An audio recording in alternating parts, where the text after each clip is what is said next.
कांग्रेस के इस बार कितने चांसेस हैं?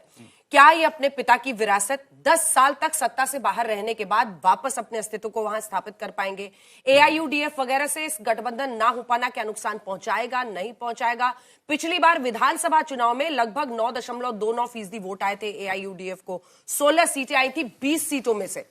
ऐसे में और कांग्रेस की आई थी 29 सीट, 95 सीटों पर वो लड़े थे चुनाव में। आप इसको कैसे देख रहे हैं, दोनों ही सवाल? बिल्कुल, आपने आंकड़ों का जिक्र कर दिया अंजना जी। देखिए, एयूडीएफ ने पिछली बार 16 सीटें लड़ी थी और 16 की 16 जीती थी। वोट उनका 9% के करीब था। लेकिन अगर आप पर सीट वोट्स देखें तो देखें, एयूडीएफ की सबसे बड़ी जीत रही है पिछली बार। एयूडीएफ ने अपने हर सीट पर लगभग 60% वोट पाए थे। 60% उनका एवरेज वोट शेयर था अपनी जिन सीटों पर उन्होंने चुनाव लड़ा। अगर हम बीजेपी की बात करें तो बीजेपी ने भी अच्छा प्रदर्शन किया था, 45% वोट उनको अपनी सीटों पर, जहां जहां वो लड़े थे। कांग्रेस को 40%।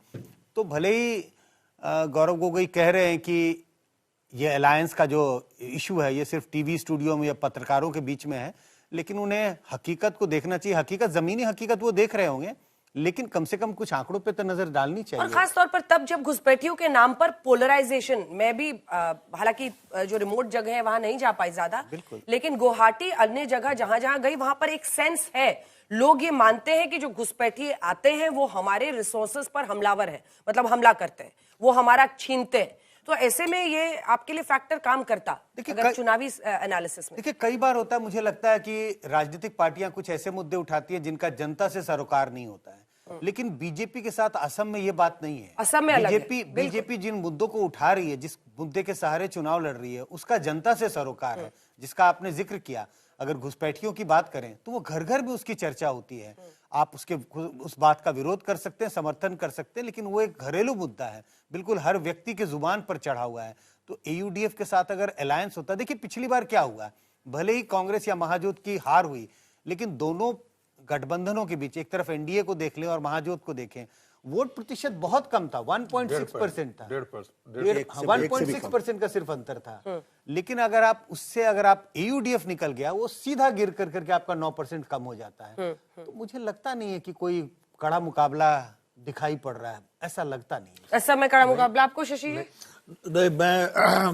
कौशिक, मैं आ रही हूं, कौशिक को भी दिखाएगा। हाँ। मुझे ऐसा लगता है कि कांग्रेस को अकेले लड़ने का साहस जुटाना चाहिए। अब वो फैसला क्या आता है वो अपनी जगह है, लेकिन उन्होंने फैसला सही किया, क्योंकि पिछली बार उन्होंने वोटों को पोलराइज कर दिया था बदरुद्दीन अजमल के साथ जाके।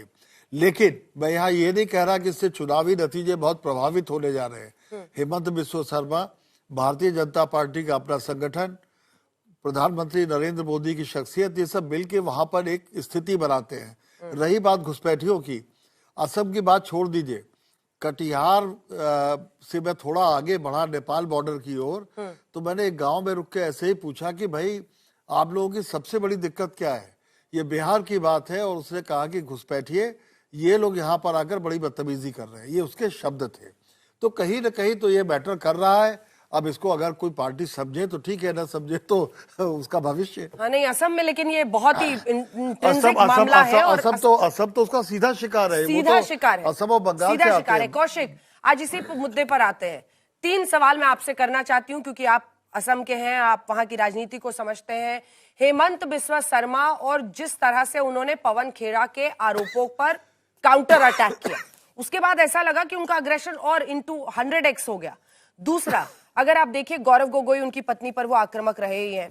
तीसरी तरफ घुसपैठियों का मुद्दा, क्योंकि वहां की जनता में भी एक ये सेंस है, ये उनके लिए बहुत पैशनेट और इमोशनल ये भी है। और ऐसा नहीं है कि एक वक्त पर कांग्रेस पार्टी भी ये इशू उठाती थी, अगर आप देखिए वही इशू आज जिस तरह से वो उठा रहे हैं, क्या होता हुआ दिख रहा है आपको असम में?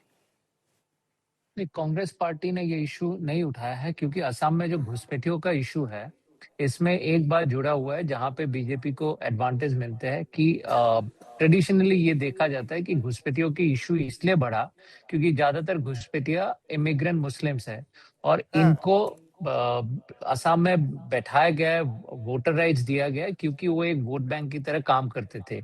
ये जो नैरेटिव है, ये जो परसेप्शन है, इसी का बीजेपी को बहुत फायदा हुआ, क्योंकि बीजेपी कहते रहे कि हम इन बांग्लादेशियों को भगा देंगे। तो इसलिए जब भी कांग्रेस घुसपैठियों की बात करते हैं, अगर अभी करते भी है, जैसे कि गौरव गोगोई ने भी एक इंडिया टुडे के साथ इंटरव्यू में कहा था कि इलीगल इमिग्रेशन एक बड़ा इशू है, लेकिन जब ये कहते हैं, इनके जो लेगेसी है, पास्ट का जो रिकॉर्ड है, वो उनके खिलाफ जाते हैं। तो इसलिए इस बात का पूरा फायदा हेमंत बिश्व शर्मा को मिलता है।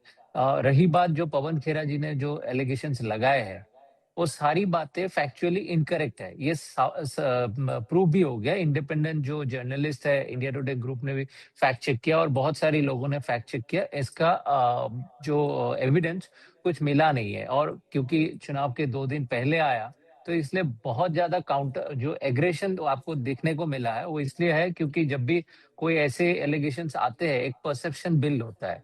तो इसलिए दिक्कत तो हुई है हेमंत बिश्व शर्मा को, क्योंकि बीजेपी को जस्ट 2 दिन पहले चुनाव के ऐसे एलिगेशन आ जाए तो उनको काउंटर करना समय कम होते हैं, मुश्किल होते हैं, और लोग सच क्या है झूठ क्या है हर कोई फैक्ट चेक नहीं कर सकता है।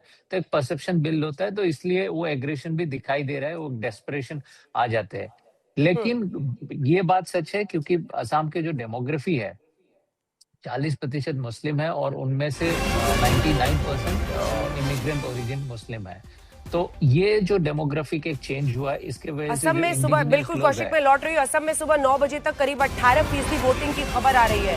और पिछली बार भी चुनाव में अगर आप देखिए तो असम में 82% वोटिंग हुई थी। तो आप समझ लीजिए कि भारी मतदान असम में होता है। लेकिन जिस कॉन्टेक्स्ट में मैं बात कर रही थी कौशिक, कि ट्रेडिशनली ये इशू कोई इग्नोर नहीं कर पाया, चाहे असम अकॉर्ड हो, चाहे उससे पहले आईएमडीटी एक्ट हो 1983 का। ये एक इशू है जिसके सामने पार्टियों को एड्रेस करना ही पड़ा असम में, कि भाई यहां पर इलीगल इमिग्रेशन एक बहुत बड़ा चैलेंज है, इससे कोई भाग नहीं पाया।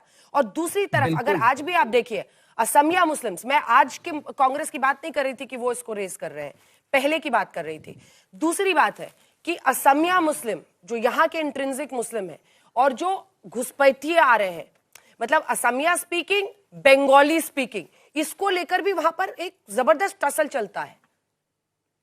बिल्कुल, जो आप मैं इसलिए कहा कि 40% मुस्लिम है, उनमें से 99% 40% में से immigrant origin Bangla speaking Muslims है। लेकिन जो असमिया मुस्लिम है, उनके खिलाफ ना कोई आवाज उठाया जा रहा है। उनको मियाँ भी नहीं कहते, जैसे गरिया, मरिया, अलग अलग टर्म्स है।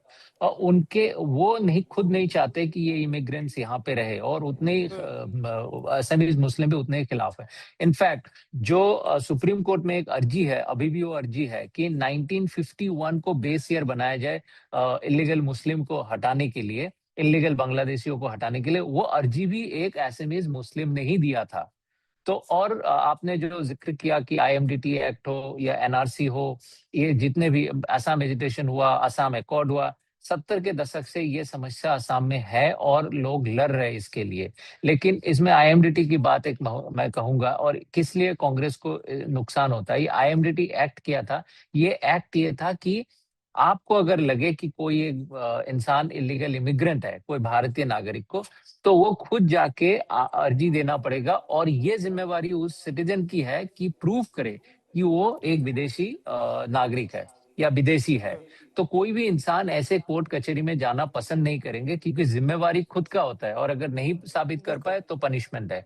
तो ये एक्ट कांग्रेस के जमाने में पार्लियामेंट में आया था। तो इसलिए इसके ऊपर वो जो लेगेसी है, ये जो अतीत है, ये लोगों को याद है। सर्बानंद सोनोवाल जी ने सुप्रीम कोर्ट में रेलेवेंस आज यही है कौशिक, सिर्फ कि मतलब वहां की जनता ने एक तरह से इस इशू पर मजबूर किया, जिसकी वजह से ऐसे एक्ट्स लेकर आने पड़े।